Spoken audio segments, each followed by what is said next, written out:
I canceled my daughter's trip after I found out she was cheating on her boyfriend with his best friend. My daughter Celeste has been dating Luke for almost 3 years. This kid is absolutely devoted to her. Works 2 jobs to buy her gifts, drives her everywhere, treats her like a princess. They were supposed to go to prom together, then head off to the same college in the fall. Celeste's senior trip to Costa Rica was supposed to be the highlight of her graduation. I'd already paid the $300 deposit, and she'd been planning it for months with her friends. Last Tuesday, I was cleaning Celeste's room when I found a shoebox under her bed. Inside were dozens of printed photos, the kind you don't want parents seeing. But what made my stomach drop wasn't just the photos, it was the handwritten notes on the back. Can't wait until Luke graduates and moves away for college. Then we can finally be together officially. Nathan, Luke's best friend since elementary school. I kept digging. There were movie ticket stubs, restaurant receipts, hotel key cards, all from dates when Celeste told us she was studying with girlfriends or working on school projects. She'd been living a double life for months. The worst part, Luke had been texting me about engagement ring shopping. This 18-year-old kid was ready to propose after graduation because he thought they were soulmates. When Celeste got home from study group that night, I was sitting at the kitchen table with the shoebox. "Mom, I can explain," she started, but I held up my hand. "Celeste, Luke called me today. He wanted advice on which ring you'd like best. He spent his entire savings account on you." Her face went white. "Mom, it's not what you think. It's exactly what I think. You're cheating on one of the most genuine people I've ever met with his best friend.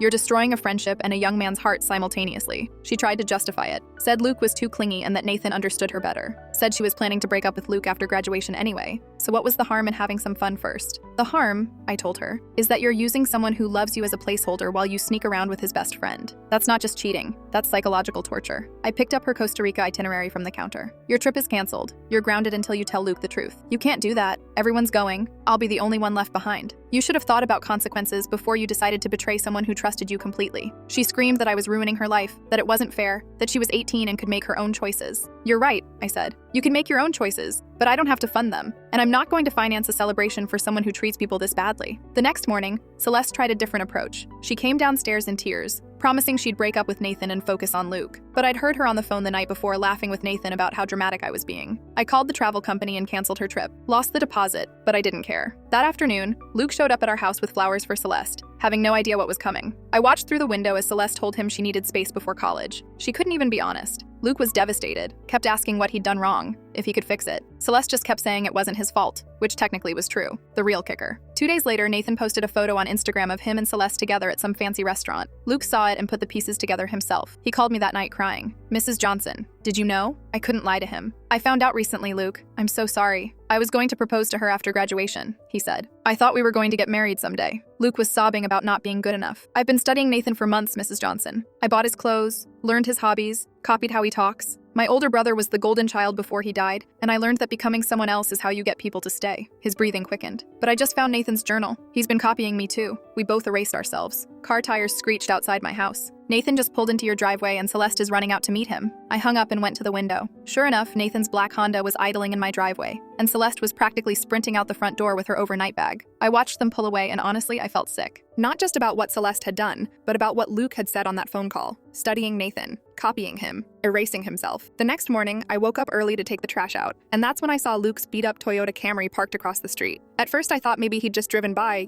trying to work up the courage to talk to Celeste or something. But when I got closer, I realized he was still in the car. He was asleep in the driver's seat, surrounded by crumpled fast food bags and empty energy drink cans. There were notebooks scattered across the passenger seat and dashboard. I knocked on the window. Luke jerked awake, disoriented. His eyes were red and swollen. He'd been crying for hours, maybe all night. "Luke, what are you doing here?" He unlocked the door and I opened it. The smell of stale fries and sweat hit me immediately. "I just needed to see," he said quietly. His voice was hoarse. "I needed to see if she'd come back out, if maybe Nathan would leave and she'd realize she made a mistake. Honey, you need to go home. This isn't healthy. Can I show you something?" He didn't wait for me to answer. He grabbed one of the notebooks and flipped it open. The pages were covered in handwriting, neat columns with headers like Nathan's clothing brands, Nathan's speech patterns, Nathan's body language. "I've been documenting this for weeks," Luke said, his finger tracing down one of the lists. "See, Nathan says honestly at the start of sentences when he's being serious. He wears Champion hoodies, not Nike. He does this thing where he runs his hand through his hair when he's thinking." I stared at the pages. There were dozens of them. Observations about Nathan's coffee order, his favorite music, the way he laughed, the way he stood. It was meticulous. Obsessive. "Luke, why are you doing this?" He looked at me like the answer was obvious. "Because I need to understand what I did wrong, what he has that I don't." "You didn't do anything wrong. Celeste made a choice and it was a terrible one, but it wasn't because of you." "But it was," he insisted. He flipped to another page covered in side-by-side comparisons. "Luke, works 2 jobs, Nathan. Works at his dad's company part-time. Luke. Drives a 2008 Camry. Nathan. Drives a 2021 Honda. Luke. Glasses. Nathan. No glasses. I'm looking at the data, Mrs. Johnson. There's a clear pattern. Nathan is better. That's not how relationships work. Isn't it, though? He closed the notebook. Celeste upgraded. I just need to figure out how to be the upgraded version. I didn't know what to say to that. The kid looked destroyed, but also weirdly calm, like he'd come to some kind of conclusion that made sense to him, even if it made no sense to anyone else. Come inside, I said. Celeste is at school. Let's get you some coffee and talk about this. He hesitated, then nodded and followed me into the house. I made him sit at the kitchen table while I started the coffee maker. Luke pulled out his phone and opened a notes app that had even more observations about Nathan. Can I ask you something? Luke said. Of course. What's Nathan like when he comes over? Like, what does he talk about? How does he act around you and Mr. Johnson? I turned around. Luke, I'm not going to help you study Nathan like he's a test you need to pass. I'm not asking you to help me. I just want to understand. Please. There was something so desperate in his voice that I sat down across from him. He's polite, I said carefully. He makes conversation. He asks about our day. But Luke, so do you. You've always been respectful and kind. But he's confident, right? He doesn't ask too many questions. He doesn't need validation. Where are you getting this from? From watching, Luke said simply.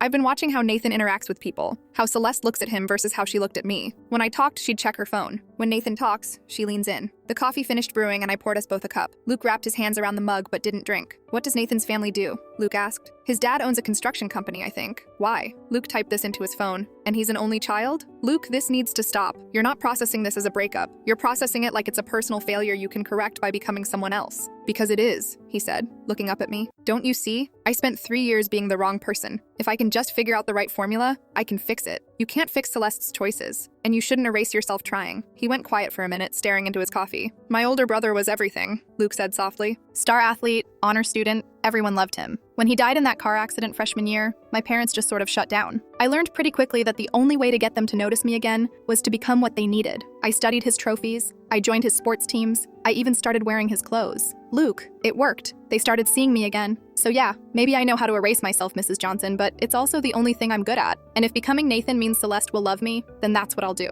The front door opened and Celeste walked in, home early from school. She stopped when she saw Luke sitting at our kitchen table. What's he doing here? She asked me, dropping her backpack. We're talking, I said. Well, I don't want to talk to him. She headed for the stairs. Celeste, get back here, now. Something in my tone made her stop. She turned around, arms crossed. Luke stood up. He looked at Celeste like she was the only person in the room. I just need to know what I did wrong, he said. Oh my God, Luke, you didn't do anything wrong. I just don't want to be with you anymore. Can you accept that? But why Nathan? Luke's voice cracked. What does he have that I don't? Just tell me specifically. Celeste rolled her eyes. Are you serious right now? Yes, I need to know. Fine. You want to know? She stepped closer to him. Nathan's confident. He doesn't need constant validation. He doesn't text me every 5 minutes asking how my day is going. He has his own life and his own friends and doesn't make me the center of his entire existence. He's fun. He's spontaneous. He doesn't plan everything to death. Luke pulled out his phone and started typing. What are you doing? Celeste asked. Taking notes, Luke said, his fingers moving across the screen. Keep going. Celeste looked at me in disbelief. Is he being serious? Luke, put the phone away, I said, but he didn't. What else? You said he's spontaneous. Can you give me examples? This is insane,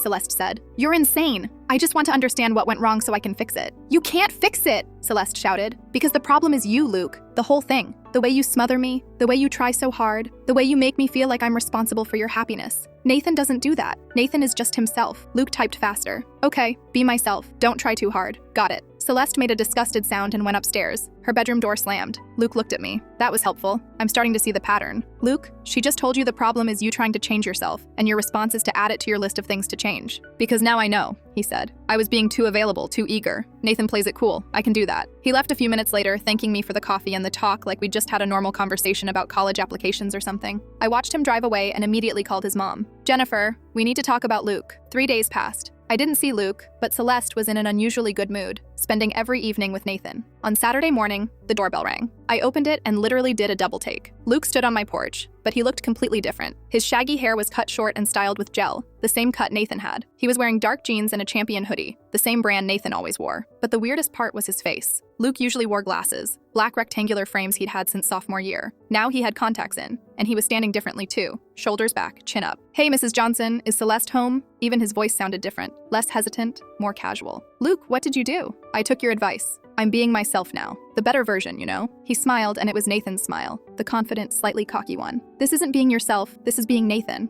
Can you just tell Celeste I'm here? I didn't move. Luke, this isn't healthy. You need to talk to someone, a counselor or, Mrs. Johnson, I'm fine. Actually, I'm better than fine. I finally get it now. Celeste came to the door behind me. She took one look at Luke and her mouth fell open. What the hell? She said. Hey, Luke said, doing that hair push thing Nathan always did. Thought maybe we could talk? Celeste started laughing. Not a polite laugh, but a genuinely cruel one. Oh my God, are you serious? You look ridiculous. Luke's confident expression faltered for just a second. I changed. Like you said, I'm being more like Nathan? Celeste stepped out onto the porch. You think putting on contacts and buying new clothes makes you Nathan? You look pathetic, Luke. Like a kid playing dress up. I can be what you want, Luke said quietly. I don't want you, Celeste said. I don't want you trying to be Nathan. I don't want the old Luke. I don't want any version of you. When are you going to get that through your head? Luke stood there, and I watched his face go through about 10 different emotions. Then he pulled out his phone. Okay, he said, typing. So the clothes and hair aren't enough. What else needs to change? Are you taking notes right now? Celeste's voice went up. Oh my God, Mom, he's taking notes. Luke, go home, I said firmly, but Luke wasn't looking at me. He was staring at Celeste with this weird intensity. Just tell me what else, he said. I can fix it, whatever it is. You can't fix this, Celeste shouted. The problem isn't your hair or your clothes. The problem is, you're you and Nathan's Nathan and I chose Nathan. End of story. But why? Luke asked, and his voice broke on the word. What makes him better? Celeste looked at him for a long moment, and I swear I saw something almost like pity cross her face before it hardened again. Everything, she said. Then she went back inside and slammed the door. Luke stood there for maybe 30 seconds, just staring at the closed door. Then he looked at me. I need to try harder, he said. Luke, thanks, Mrs. Johnson. He walked back to his car. I called Jennifer again that night. She said Luke had quit both his jobs that week. When she asked him why, he said he needed more free time to work on himself. He'd also withdrawn his enrollment from State, the college he and Celeste were supposed to attend together. He applied to Northeastern instead, Jennifer said, her voice shaking. That's where Nathan's going.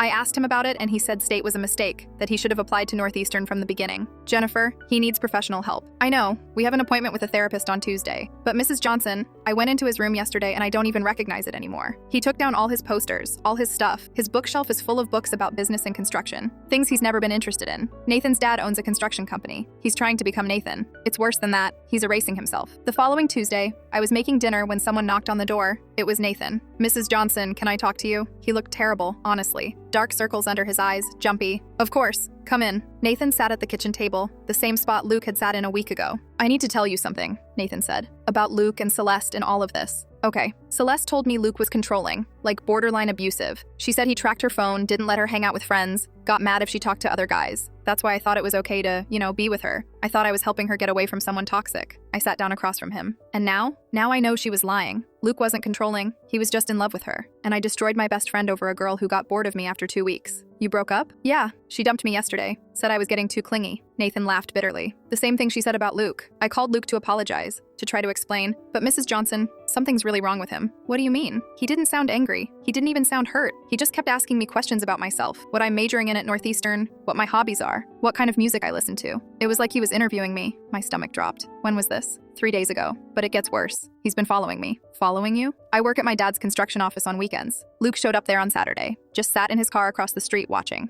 Sunday I went to the gym and he was there, doing the same exercises as me, watching how I moved. Yesterday I went to grab coffee and he was there again, sitting at a table with a notebook, writing stuff down. Nathan pulled out his phone and showed me a screenshot. It was an Instagram post from an account called New Nathan 2025. The profile picture was a photo of Nathan, but with Luke's face poorly photoshopped onto it. He's been posting photos like this all week. Captions about becoming better, evolving, transformation. Mrs. Johnson, I'm scared. I tried talking to him at the coffee shop and he just smiled at me and said he was studying me, that he needed to understand me from the inside. Did you tell your parents? Yeah, my dad wants to go to the police, but what do we even say? He hasn't threatened me or anything. He's just being creepy. I heard footsteps upstairs. Celeste had been in her room all afternoon. Nathan's here, I called up. Come down here, please. She came down a minute later, surprised to see Nathan. What are you doing here? She asked. Telling your mom about Luke, Nathan said. Oh my God, is he still obsessing over you? Celeste sat down at the table. He called me yesterday asking what you smell like what cologne or whatever. It was so weird. You didn't think to mention this? I asked her. She shrugged. I blocked him after that. Celeste, this is serious. Nathan says Luke's been following him. So? That's Luke's problem, not mine. Nathan stared at her. You really don't care at all, do you? This is your fault. You lied to me about him, you cheated on him with his best friend, and now he's having some kind of breakdown. He was always weird, Celeste said defensively. This just proves I was right to leave him. He was devoted to you,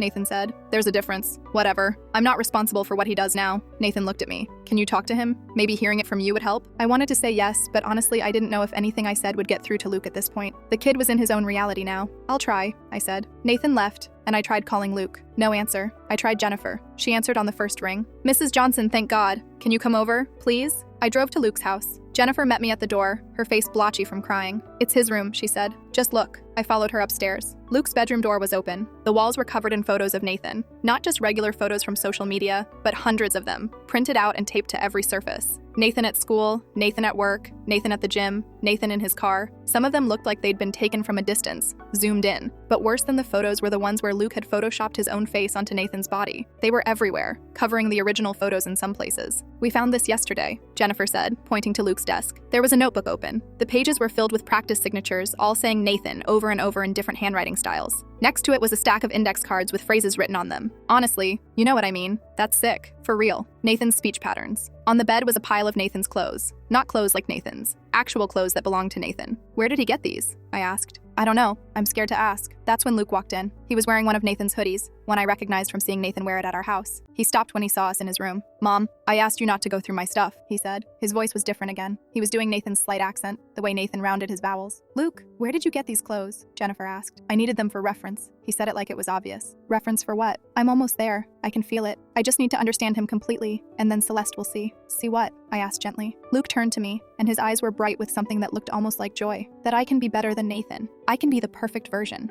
I've been reading his journal." "You have Nathan's journal?" Jennifer's voice went high. "I needed to understand his thoughts, Mom. How he thinks. And you know what I found?" Luke pulled a worn notebook from his backpack. It was definitely not his. "Nathan has self-doubt too. He worries about not being good enough. He compares himself to other people, just like me." "Luke, how did you get that?" "I went to his house when no one was home. The spare key is under the frog statue in the garden. Nathan posted about it once when he locked himself out." Luke flipped through the journal. "Listen to this entry from last month. Sometimes I feel like I'm faking confidence. Like if people knew how scared I am of failing, they'd see I'm just pretending to have it together. Don't you see? He's been performing too." "Luke, you broke into his house," I said carefully. "I borrowed some things. I'll give them back when I'm done studying them." He sat on his bed, hugging the journal. "This is the key, Mrs. Johnson. Nathan isn't perfect. He's just better at hiding his flaws. If I can figure out how he hides them, I can hide mine better too." Jennifer looked at me helplessly. "Luke, honey, you don't need to hide anything," I tried. "You're a good person exactly as you are, but I wasn't good enough for Celeste." He said it simply, like stating a fact. "Nathan was. Therefore, I need to become Nathan, or better than Nathan.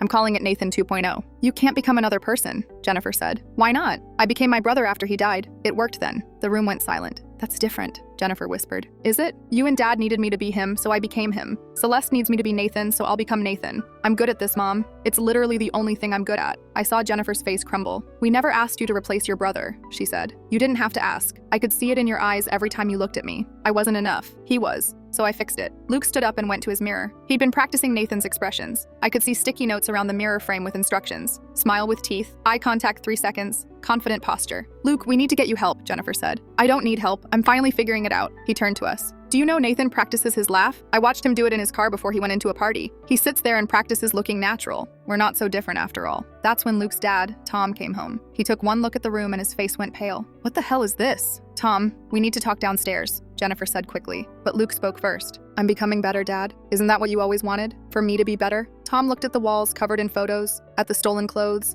at his son wearing another person's identity. "This isn't better, Luke. This is sick." Luke's face didn't change. "Nathan's dad doesn't call him sick. Nathan's dad is proud of him. I'm studying their relationship too. Did you know Nathan's dad texts him every morning? Just to say have a good day? When's the last time you did that, Dad?" Tom looked like he'd been punched. "We're calling Dr. Reeves," he said. "Right now. I don't need a therapist. I need to finish my research." But Tom was already on the phone. 2 days later, Nathan's parents filed for a restraining order. Luke had broken into their house again, this time taking more personal items including Nathan's laptop, his winter coat, and a box of childhood photos. Nathan had woken up at 2 a.m. to find Luke standing in his backyard, just watching his bedroom window. When the police served Luke with the restraining order paperwork, he completely lost it. I heard about it from Jennifer, who called me sobbing. Luke had screamed that they were ruining everything, that he was so close to getting it right. He'd thrown things, broken his phone, torn down all the photos in his room, then he'd collapsed on the floor crying, saying he'd lost himself for nothing. He kept saying he couldn't remember who he was before, Jennifer told me. He said he'd erased Luke completely, and if he couldn't finish becoming Nathan, then there was nothing left of him at all. They admitted him to Riverside Psychiatric Hospital that night. I visited him 3 days later. Jennifer had asked me to come, thinking maybe Luke would talk to me. The hospital was clean and quiet, the kind of place that's trying really hard to not look scary. They led me to a common room where Luke was sitting at a table with a sketch pad. "Hey, Luke," I said softly, sitting down across from him. He looked up. Without all the styling products and Nathan's clothes, he looked more like himself again, but his eyes were empty. "They took my notebook," he said, "the one with all my research.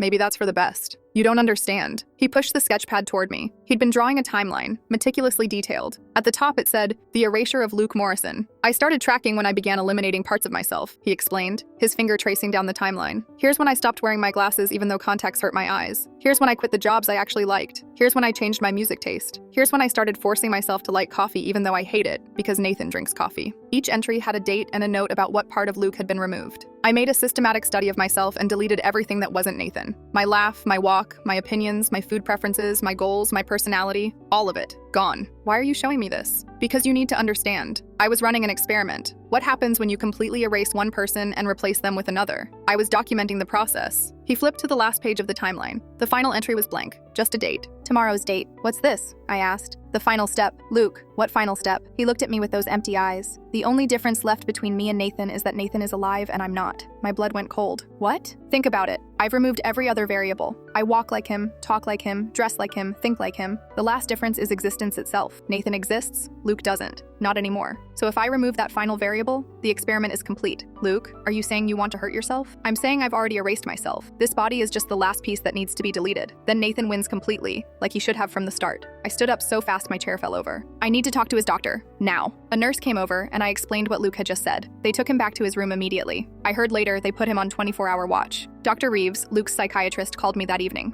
"Mrs. Johnson, thank you for coming in today. Luke's comments to you were concerning but very important for us to hear. Is he going to be okay?" Luke has experienced a severe dissociative episode triggered by the breakup. He's convinced himself that his identity was defective and needed to be completely replaced. We're seeing signs of what we call identity disturbance and self-concept distortion. In his mind, he's conducting a logical experiment with himself as the subject. He said he's erased himself, and he believes that. He's constructed a framework where eliminating his original self and replacing it with Nathan is not only possible but necessary. The fact that he's mapped it out with timelines and research shows how his cognitive process has been hijacked by this delusion. What happens now? Luke will be here for a while. We're starting him on medication and intensive therapy. But Mrs. Johnson, I need to be honest with you. Luke has lost his sense of self so completely that he sees his own death as a logical endpoint. That makes him very dangerous to himself. That night, I sat Celeste down. I showed her a copy of Luke's timeline that Dr. Reeves had given me, with Luke's permission. Each entry detailing how he'd systematically destroyed himself, trying to become someone else. "You need to see what happened," I said. Celeste looked at the timeline. I watched her face carefully. She read about how Luke had forced himself to quit basketball even though he loved it because Nathan didn't play sports. How he'd stopped talking to his own friends because Nathan had different friends. How he'd changed his intended major from teaching to business because that's what Nathan was studying. "This is crazy," Celeste said, handing it back to me. "It's what you did to him. I didn't tell him to do any of this. You told him he wasn't good enough. You humiliated him. You cheated on him with his best friend and then mocked him when he tried to understand why. So what? I should have stayed with him out of pity? Pretended to love him so he wouldn't go crazy? You should have broken up with him honestly instead of carrying on an affair with his best friend. You should have shown him basic human decency. I don't owe him anything, Mom." I stared at my daughter, this person I'd raised, and barely recognized her. "Dr. Reeves wants you to visit Luke," I said. "He thinks hearing directly from you that you'd never want him, even if he became exactly like Nathan, might break through. It might help him stop this." Celeste laughed. "You want me to go to a mental hospital and tell him he's not good enough for me? That's your solution? I want you to help him understand that this isn't about being good enough, that he never needed to change." "Why would I do that? Luke's obsession is creepy and it's not my responsibility. I didn't tell him to steal Nathan's stuff and break into his house. I didn't tell him to quit his jobs and follow Nathan around. He did that himself, because you broke him first." "No," Celeste said firmly. "Luke was always like this. Too intense, too clingy, too desperate. This just proves I was right to leave him. Normal people don't have psychotic breaks over breakups." He told Dr. Reeves that he plans to kill himself, Celeste. He sees it as the final step in erasing himself. For just a second, something flickered across her face. Doubt maybe, or fear, but then it hardened again. "That's not my fault. I'm not responsible for what he does. A human being is suffering because of choices you made, and you feel nothing. I feel bad that he's having a hard time. But I'm also 18, Mom. I'm not responsible for someone else's mental health just because I dated them." Technically, she was right, but it still made me sick to hear her say it. "You're not going to visit him?" "No, I'm not, and you can't make me." She went upstairs, leaving me alone at the kitchen table with Luke's timeline spread out in front of me. I looked at the final blank entry,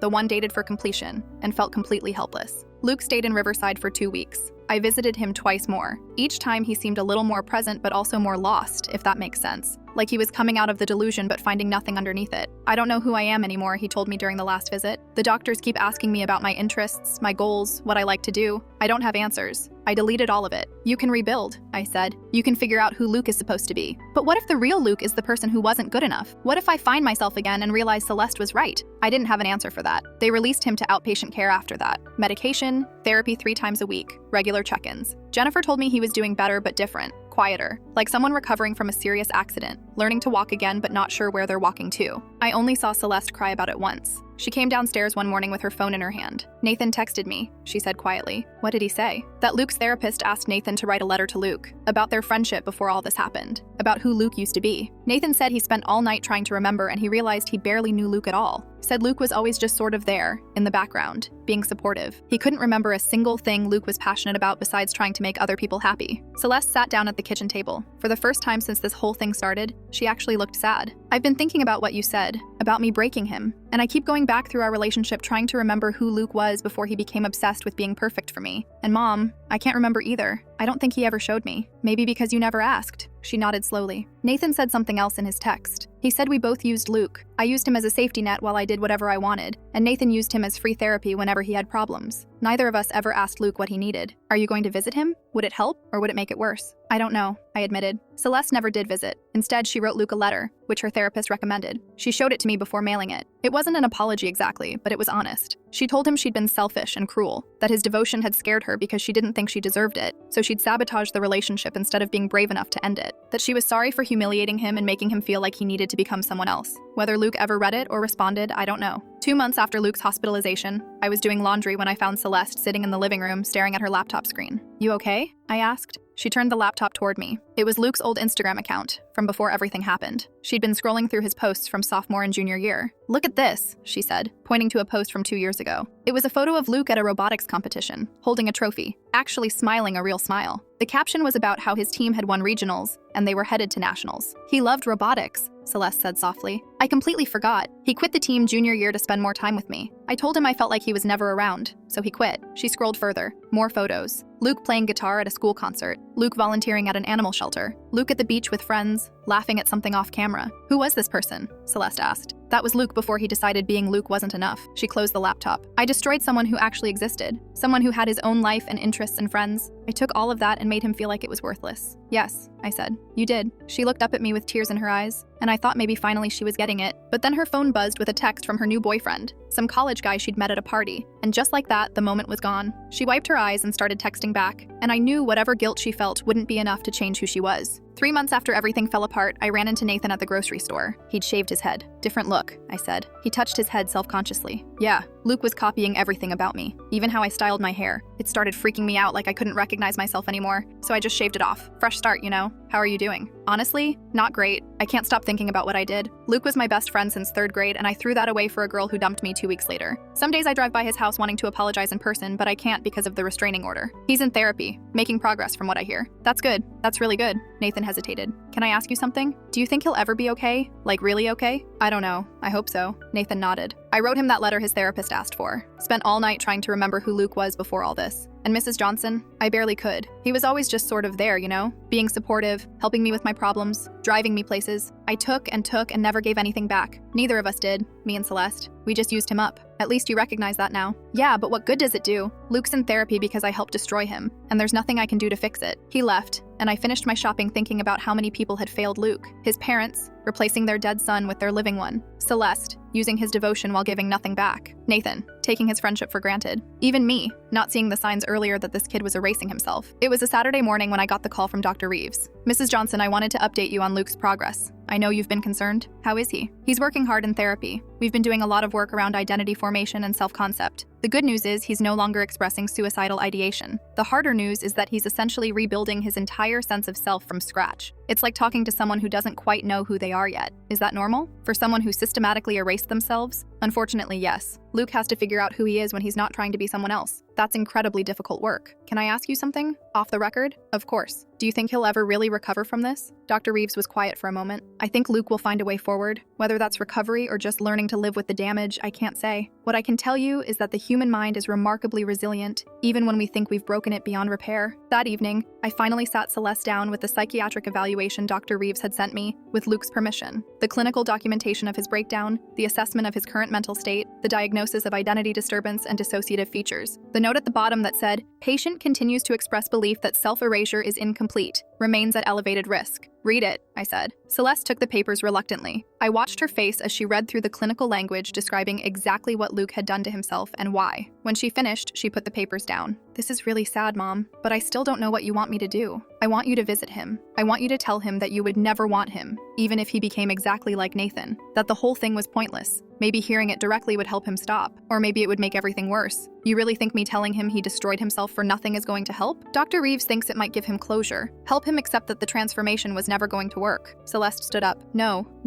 I'm not going to a psychiatric hospital to tell someone they mutilated their own identity for nothing. That's not closure, Mom. That's just cruel. He needs to hear it. He needs to hear it from his therapist, not from the girl who caused it. Do you understand that? If I walk in there and say what you're asking me to say, I'm not giving him closure. I'm just twisting the knife. So what, you just get to walk away? Pretend none of this happened? I'm 18 years old. I made a shitty choice and hurt someone I dated. People do that every day. They don't end up in mental hospitals because of it. Not everyone erases themselves trying to be someone else. That's not my fault, Celeste shouted. Luke's breakdown is not my fault. I didn't tell him to copy Nathan. I didn't tell him to break into Nathan's house. I didn't tell him to quit his life and become obsessed with turning into someone else. He did that. His messed up brain did that, not me. You were the trigger. Maybe I was. But being the trigger doesn't make me responsible for what happened after. If I'd known Luke was this unstable, I would never have dated him in the first place. I stared at my daughter, and she stared back. And I realized with complete clarity that she genuinely believed what she was saying. She'd compartmentalized everything, convinced herself that Luke's mental breakdown was a pre-existing condition that she'd just accidentally activated. You really feel zero responsibility for this, I said. I feel bad for him.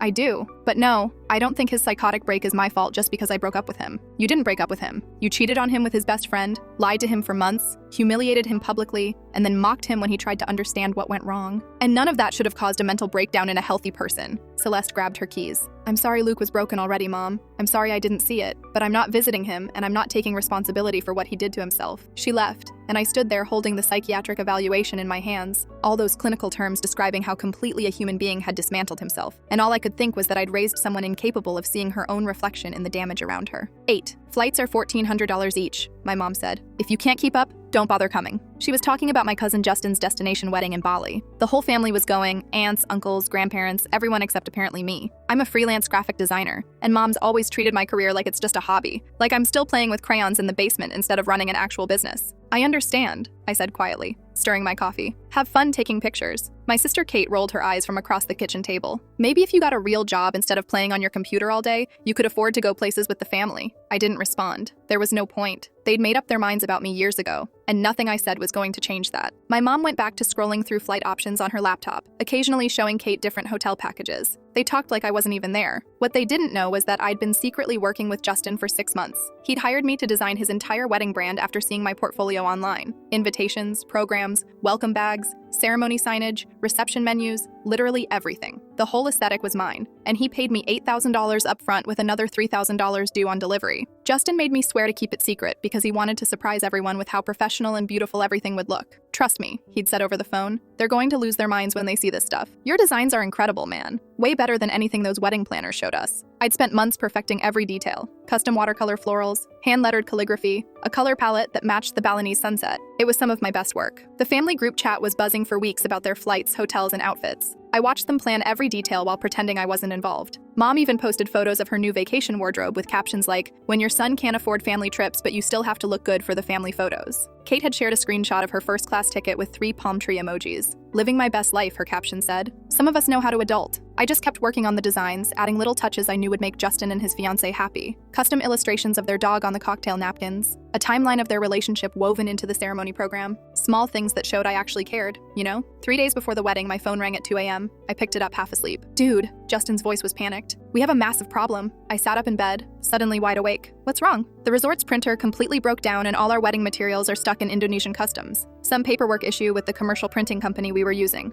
We have nothing. No programs, no signs, no table cards, no menus, nothing. The wedding planner is absolutely freaking out. My mind was already racing. What do you need? Can you fly out here and handle this? You know the designs better than anyone. You could work with local printers, supervise everything. I'll cover your flight, hotel, food, everything. Plus, I'll pay you the final $3,000 and throw in another $2,000 bonus. I'm desperate, man. The wedding is in 3 days. I was already opening my laptop to book flights. Send me the hotel info. I'll be there tomorrow. You're a lifesaver. Justin said, and I could hear the relief in his voice. But hey, still keep it secret until the ceremony, okay? I want this to be the big reveal. I want everyone to see how amazing everything looks and then find out you did it all. 24 hours later, I was in a Balinese print shop working with local vendors to recreate everything. The language barrier was intense, but somehow we made it work. I used Google Translate, hand gestures, and showed them examples on my laptop until they understood what I needed. The print shop owner, a guy named Wyan, actually got really into it. He called in his cousin who did hand calligraphy and his sister who worked with specialty papers. By the end of the first day, we had a whole team assembled. I spent 2 straight days running between the resort, print shops, and flower markets, coordinating every detail. I barely slept, just worked, checked quality, made adjustments, worked some more. My eyes burned from staring at color proofs under fluorescent lights. My back ached from carrying boxes of printed materials, but it was coming together. And honestly, it looked even better than the original plan. The local paper had this texture that you can't get in the States. The flowers were fresher. Everything had this authentic quality that elevated the whole design. The morning of the wedding, I was on the beach at sunrise setting up ceremony decorations when I heard familiar voices. My family was walking down the path from the hotel, all dressed up and looking around, confused. "Why does this look so professional?" my aunt was saying. "This doesn't look like typical resort stuff. This looks like something from a magazine." I ducked behind the altar setup, grinning to myself. I wanted to see their faces when they figured it out. My mom spotted me first. Her face went completely white, like she'd seen a ghost. "Jonah, what? How are you here? You said you couldn't afford the flight." Kate's mouth literally fell open. "Did you borrow money? Please tell me you didn't go into debt for this. Oh my God, did you use credit cards?" Before I could answer, Justin appeared in his pre-ceremony casual clothes, beaming. He walked straight over and threw his arm around my shoulders.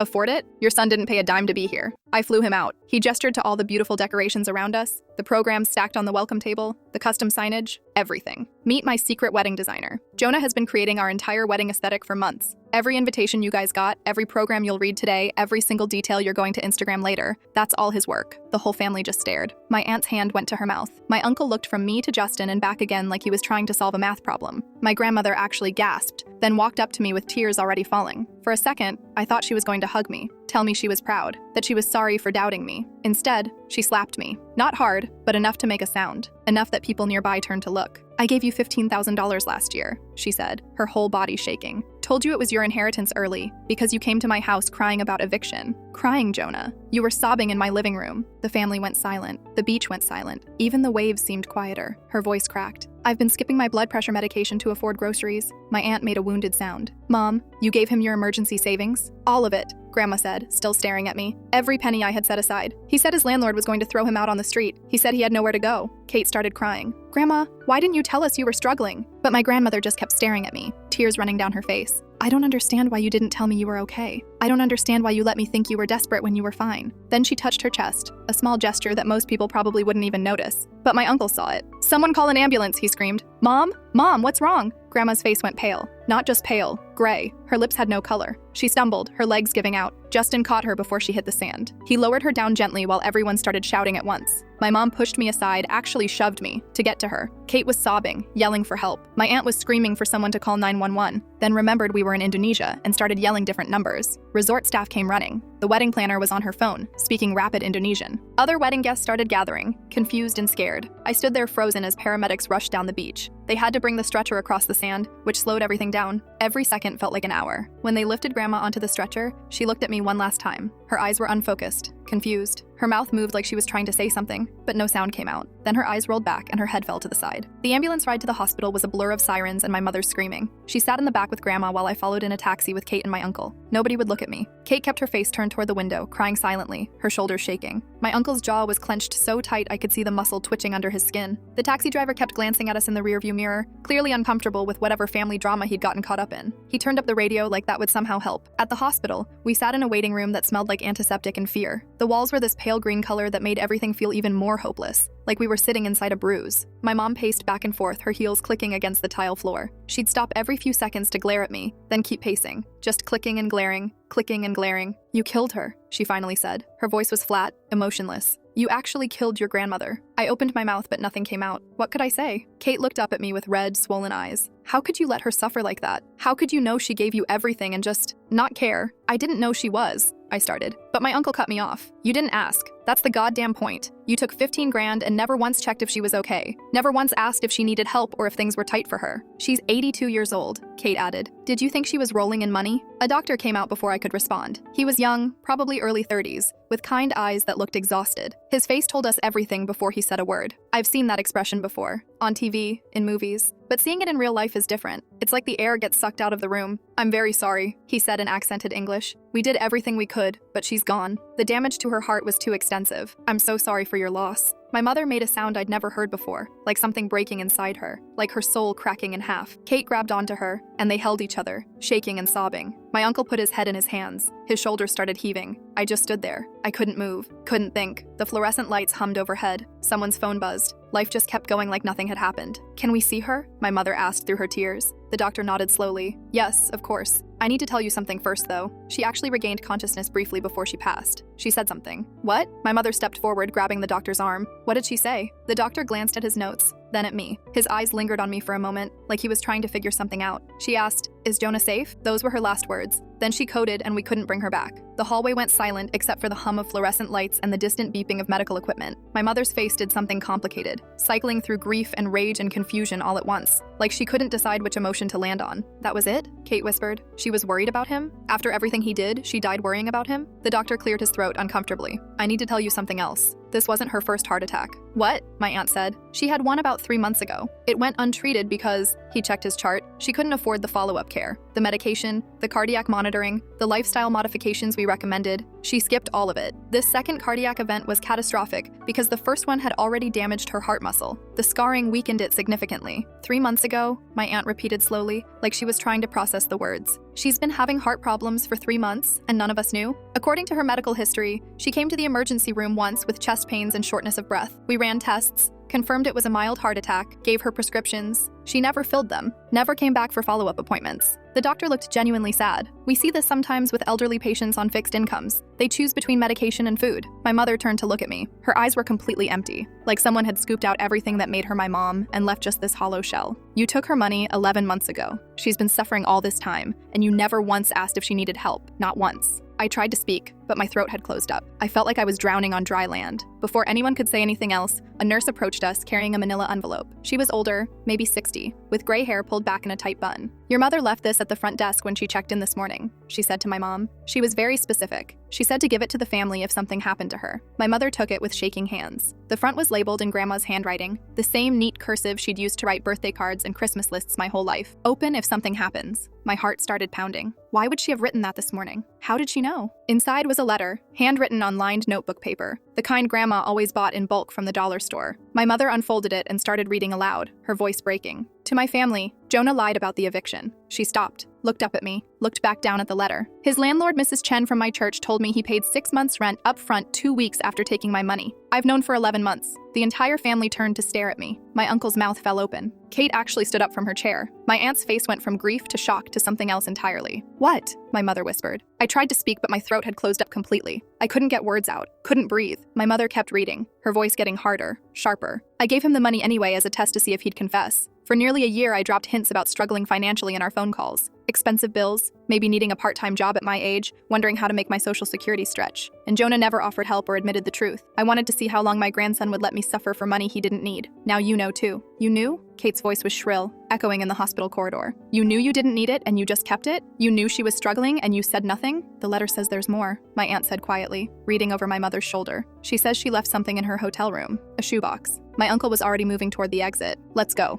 right now. We drove back to the resort in complete silence. The wedding was still going on. We could hear music from the beach as we walked through the lobby. People were dancing and laughing, clinking glasses, celebrating love and new beginnings while we rode the elevator up to Grandma's room, and the contrast made me feel physically sick. The hotel had given my mother the key card, room 412. We found the shoebox on the closet shelf, exactly where Grandma's letter said it would be. It was an old Nike box, the kind from the 90s, worn at the corners and held together with rubber bands. My mother set it on the bed and removed the lid like she was defusing a bomb. Inside were stacks of receipts, organized by month with paper clips. 11 months worth. Each stack was labeled in Grandma's handwriting. March, April, May, all the way through January. My mother picked up the first stack, and her hand started shaking so badly she almost dropped it. $8 grocery trip, she read. Crackers, soup, bread, peanut butter. And look, she held up a photo that was clipped to the receipt. It was a screenshot from Facebook of me at a restaurant, smiling over a plate of sushi. The date on the receipt matched the date of the photo exactly. Oh my God, Kate breathed. My mother went through more receipts, her hands shaking harder with each one. Each receipt was paired with a photo from my social media. A $3 bus pass next to a photo of me at a bar downtown. A food bank sign-in sheet next to a picture of me on a weekend trip to Portland. Standing in front of Powell's bookstore with a stack of new graphic novels. Medical bills marked final notice in red ink next to a photo of me unboxing a new laptop, grinning at the camera. She was documenting it, my aunt said, her voice barely above a whisper. She was watching you live your life while she was literally starving. There had to be over 100 receipts, each one telling a story, each one paired with evidence of my comfort, my spending, my complete ignorance. My uncle found a bank statement at the bottom of the box.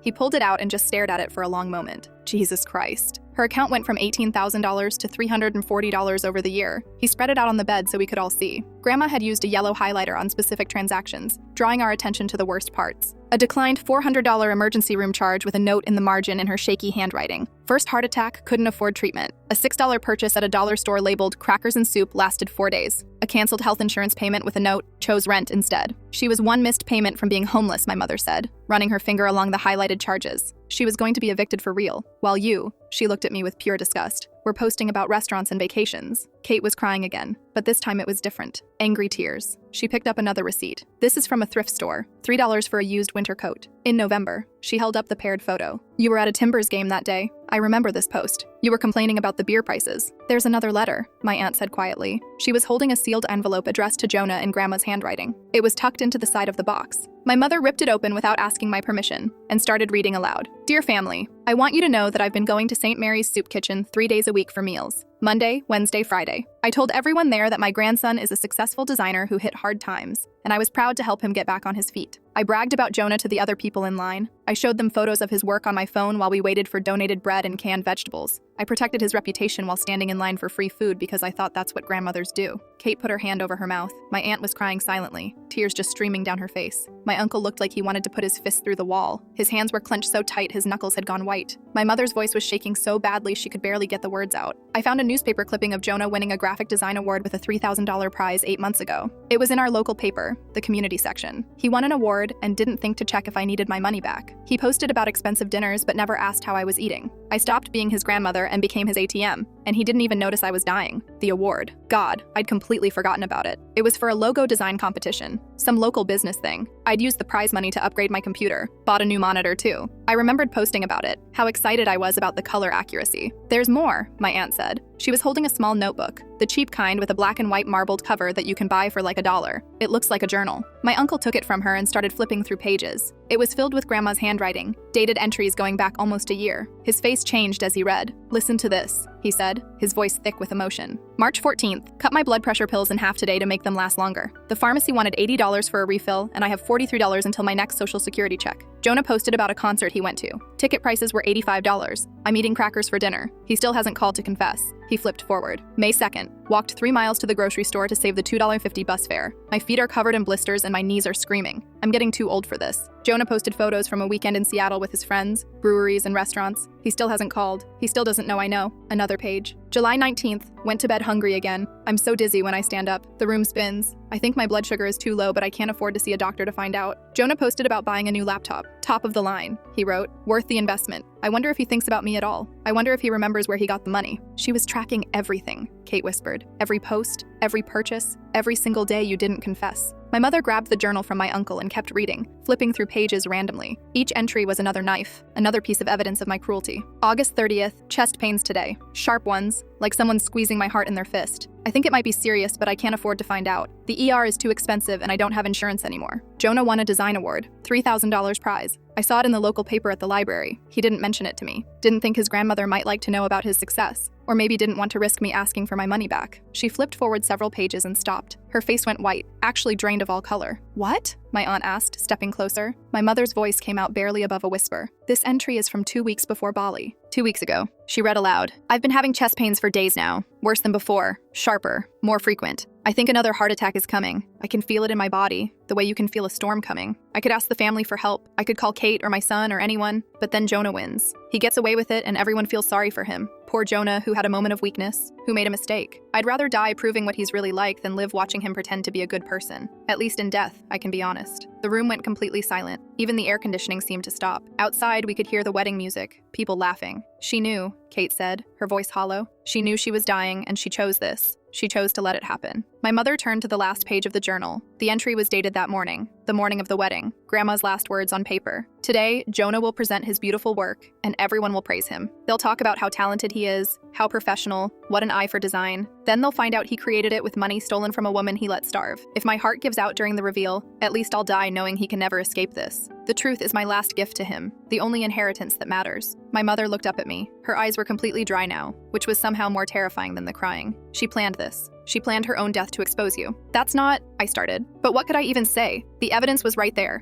11 months of documentation, a journal, a death timed to perfection. My aunt picked up another envelope from the box, this one larger and stiffer. This one has an official seal. It's from a notary office in Bali, dated 3 days ago. My mother opened it and pulled out legal documents, multiple pages bound together. It's her will. She updated it after she got here. She scanned the pages, and I watched her expression change from grief to shock to something else entirely, something I couldn't quite identify. She left her remaining assets to be divided equally among the family, my mother said slowly, still reading. The house, her savings account, her car, everything, to be split between me, my brother, and the grandchildren. She stopped. Except Jonah. What does he get? Kate asked. My mother held up the shoebox. This, the receipts, the journal, all the evidence of her suffering. The will says, she cleared her throat and read directly from the document. I want Jonah to keep these receipts forever so he never forgets what his lie cost. Every receipt, every photo, every journal entry. This is his inheritance. This is what he earned. That's it? My uncle said. That's all he gets? A fucking shoebox? Wait, my aunt said, still reading over my mother's shoulder. There's an addendum, a second page. My mother flipped the page and her jaw actually dropped. What the hell? What is it? Kate moved closer, trying to see. My mother read aloud, her voice shaking. I also want my family to know that I maintained a life insurance policy that nobody knew about. I paid the premiums every month, even when I couldn't afford food. The death benefit is $50,000. She looked up at me, her face twisted with confusion and rage. I'm naming Jonah as the sole beneficiary. The room exploded. My uncle started yelling, actual incoherent screaming. Kate burst into fresh tears. My aunt grabbed the will to read it herself like she couldn't believe the words were real. Why would she? Kate started, but my mother kept reading. I'm leaving Jonah this money because I want him to face the same choice he gave me. He can take it and live comfortably knowing it came from a woman he let die, or refuse it and have nothing. Either way, he'll understand what he really values. Either way, he'll have to look at himself in the mirror and know what he is. This is my real gift, not the money, the choice. My uncle lunged at me. My mother and aunt had to physically hold him back. You piece of shit, he was screaming, spit flying from his mouth. She used her own death to teach you a lesson. She let herself die to prove a point about you. Kate shoved Justin, who'd been standing silently in the doorway the whole time. You knew about this? You helped him?